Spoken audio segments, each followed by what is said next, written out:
Shalom amigos, estamos entrando a la sinagoga más lujosa que hay hoy día en Israel. Se llama Yarei Chuvá y está ubicada frente a la piedra más grande que hay en todo Israel y la novena de todo el mundo, en los túneles del Muro de los Lamentos de Jerusalén.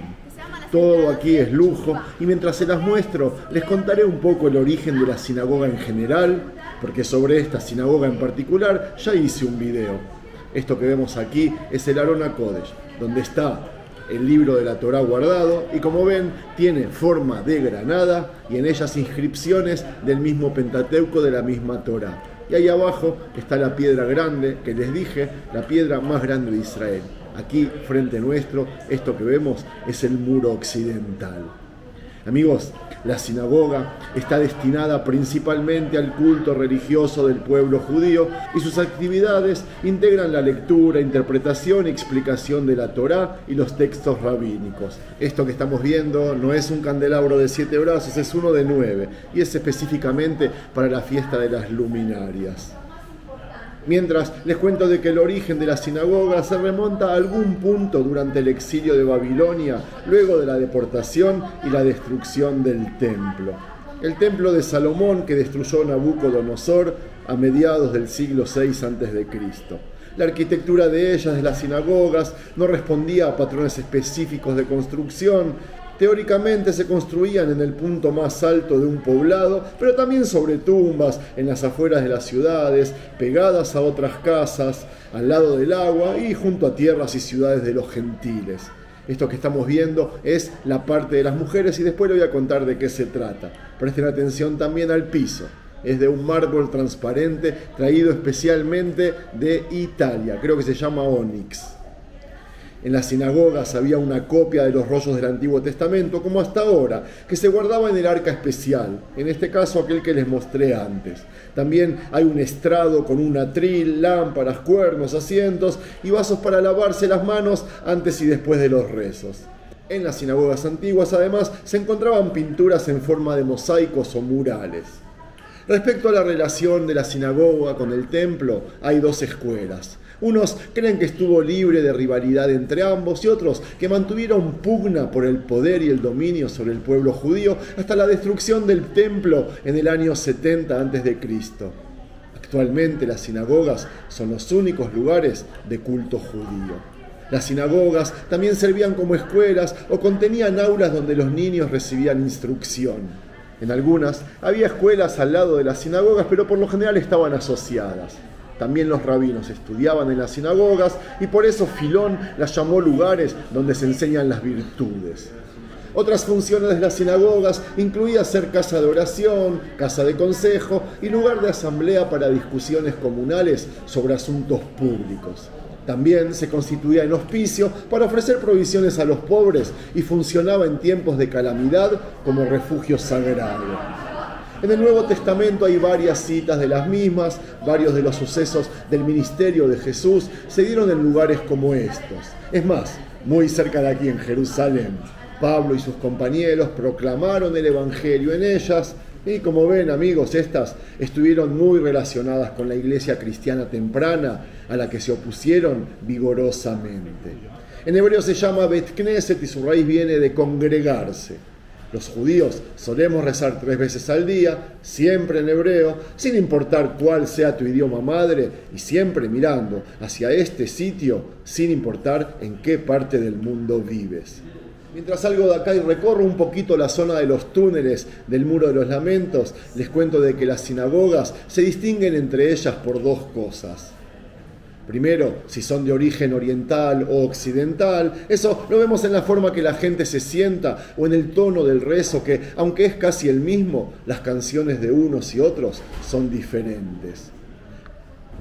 La otra distinción es según la corriente judía a la que pertenece, ya sea ortodoxa, conservativa, reformista, caraíta o lo que sea.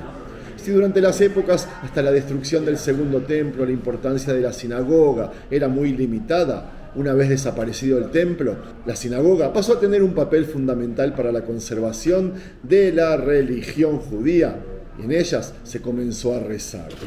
En épocas del Talmud y la Mishnah, la sinagoga tenía otros objetivos. ¡Wow, qué lindo esto! Les decía de que la sinagoga tenía otros objetivos como acercar corazones, ayudar al prójimo o también el estudio de la Torá. Para que el rezo, amigos, sea considerado, debe ser realizado por como mínimo 10 hombres mayores de 13 años. Y cuando vemos los asientos de las sinagogas, podemos saber si es de origen oriental, porque están en forma de círculo alrededor de quien lidera los rezos, y en el caso de los occidentales, es en filas mirando al Aron HaKodesh, que es el lugar donde se guarda la Torá. ¡Wow! ¡Qué hermoso lugar este!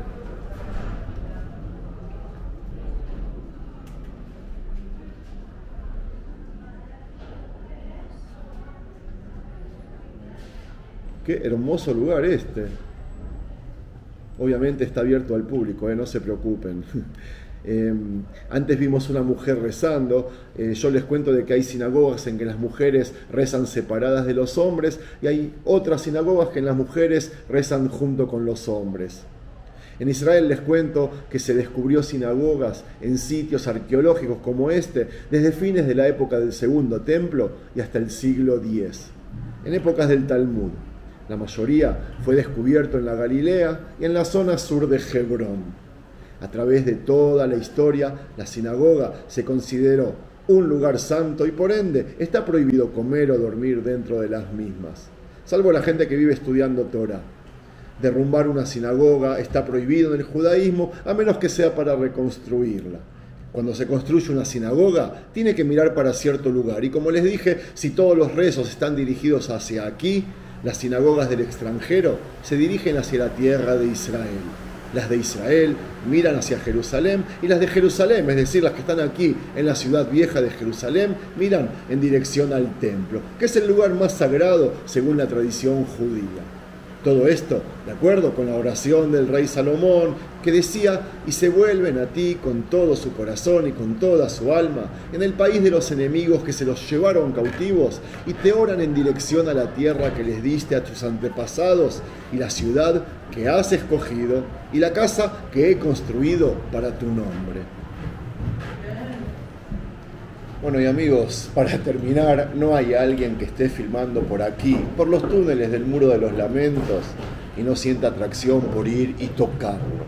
Y aunque ya lo visité 1.000.000 de veces, no puedo resistir, como buen judío, a ir y mirarlo, sentirlo, tocarlo, hablarle, qué sé yo, una vez más.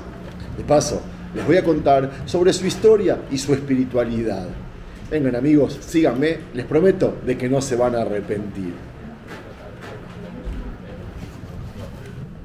Bueno, amigos, aquí estamos. Les cuento que este muro, como el resto de los muros que rodean el monte del templo, porque están los 4 en pie, el occidental, el oriental, el sur y el norte, fue construido para permitir la expansión artificial del monte, este y todos. Su significado religioso para el pueblo judío reside en que es la parte más cercana a la parte más sagrada del segundo templo reconstruido por Herodes. Desde entonces, no importa si eres judío, musulmán o cristiano, este lugar siempre será un lugar para oración y una profunda reflexión. Todos estamos representados aquí, ya que aquí venían todos nuestros antepasados, sea de los judíos o de las religiones que nacieron siglos posteriores, como el cristianismo o el islam. Incluso si no te consideras religioso como yo, o eres un agnóstico, qué sé yo, el lugar tiene un imán que atrae, y eso se los puedo asegurar. Y como vemos, se trata de una sinagoga, de varias sinagogas simultáneas, de acuerdo a las diferentes etnias o estilos de rezos que se escuchan aquí. Como verán, aquí la gente viene también para estudiar o para platicar con Dios. Algo que no les conté antes es que, a diferencia de las sinagogas actuales, todas las del mundo, menos esta, que no tiene una entrada específica, a las sinagogas de hoy se entra por el oeste. En la antigüedad, a aquellas sinagogas que Jesús solía estar, se entraba por la parte central. Y para terminar, ¿qué les parece? Que termine con un chiste. Un periodista del exterior visitó este lugar y se sorprendió por los rezos de los judíos. Se le acercó a un anciano que recién había terminado su ritual y lo interceptó. «Perdone, ¿podríamos platicar?», le preguntó. «Seguro», le respondió el anciano. «¿Cada cuánto usted reza aquí?», le preguntó el periodista. «Todos los días, ya hace 40 años», le respondió el anciano. «¿Y por qué reza usted?». Rezo para que los judíos y los palestinos vivamos en paz, sin luchas o guerras, conflictos o peleas. Y además para que nuestros hijos crezcan con abundancia, paz y amor. Maravilloso, le respondió admirado el periodista. ¿Y cómo se siente una persona como usted luego de rezar así durante 40 años consecutivos? El judío respondió, como que le estuve hablando a una pared. Listo, amigos, si les gustó el video, no se olviden de regalarle un me gusta. Shalom.